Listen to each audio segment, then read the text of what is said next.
வணக்கம். வாழ்க்கையை உயர்த்தும் தன்னம்பிக்கை வரிகள். வாழ்க்கையில் இக்கட்டான சூழ்நிலையிலும் வாழ கற்றுக்கொள்ளுங்கள். எந்தவிதமான சூழ்நிலையிலும் மீண்டு வந்துவிட முடியும். செய்த தவறும் செய்து கொண்டிருக்கும் தவறும் தவறுதான் என்று உணராதவன் நான் மனிதன் என்று அடையாளப்படுத்திக் கொள்ளும் தகுதியை இழக்கிறான். தோல்வியிலிருந்து எதையும் கற்றுக்கொள்ளவில்லை என்றால் அதுதான் உண்மையான தோல்வி. வாழ்க்கை என்பது ஒரு போர்க்களம் போன்றது. இதில் பலமானவனோ வேகமானவனோ வெற்றி பெறப் போவதில்லை. தன்னால் முடியும் என்ற தன்னம்பிக்கை உடையவனே வெற்றி பெறுகிறான். மனிதர்கள் மத்தியில் ஒரு மனிதனாக இருப்பதும், எவ்வளவு துயரங்கள் ஏற்பட்டாலும் எப்போதும் மனித தன்மையுடன் இருப்பதும், வீழ்ந்துவிட்டால் தைரியத்தை தக்க வைத்துக் கொள்வதும் தான் வாழ்க்கை. இதுதான் வாழ்க்கையின் மாபெரும் சவால்.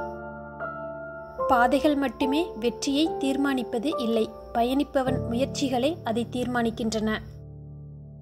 வீரம் உன்னை மட்டுமே காப்பாற்றும், ஆனால் நீ செய்யும் தர்மம் உன் வம்சத்தையே காப்பாற்றும். பயமே வந்தாலும் அதை நினைத்து வருந்தாமல், அதை நினைத்து கற்பனை செய்து பெரிதுபடுத்தாமல் நடப்பது அனைத்தும் நல்லதாகவே நடக்கும் என்று நம்புங்கள். சண்டையிடாதே என்று சொல்வதை விட சண்டையின் போது வார்த்தைகளை விடாதே என்பதே சரியானது. சண்டை முடிந்துவிடும், ஆனால் சண்டையின் போது கூறிய கடும் வார்த்தைகள் என்றும் வாழ்ந்து கொண்டே இருக்கும். பேசிய வார்த்தைகளை விட பேசாத மௌனமே சிறந்தது. வாழ்க்கை உங்களை அடித்து கீழே தள்ளும். அப்போது மீண்டும் எழுந்து நிற்பவன் மட்டுமே வெற்றி அடைகிறான்.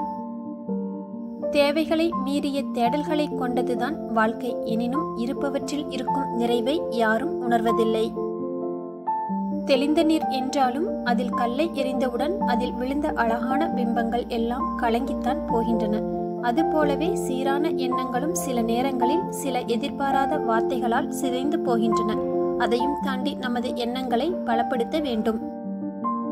பணிவு என்பது ஒருபோதும் பலவீனம் அல்ல. பணிவு மிகப்பெரிய பலம் என்ற ஒன்றை புரிந்து கொள்ளுங்கள். பணிவுடன் இருப்பவர் கோழை அல்ல. அன்பு என்பது அடிபணிய வைப்பதும் இல்லை, அடிமைப்படுத்துவதும் இல்லை, ஒருவருக்கொருவர் அரவணைத்துச் செல்வது. நிஜத்தை விட நிழல்கள் எப்போதும் அழகாகத்தான் இருக்கும். நிழலை நம்பி நிஜத்தை இழந்து விடாதீர்கள்.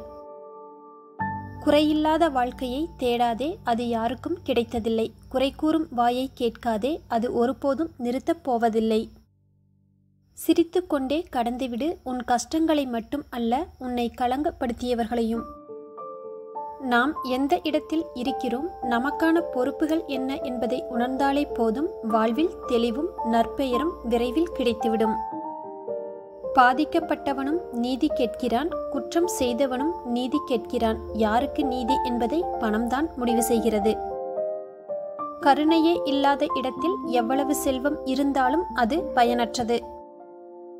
எல்லாம் தள்ளி போகிறது என்று கவலை கொள்ளாதீர்கள். சில தரமான செயல்களுக்கு தாமதம் ஆகும்.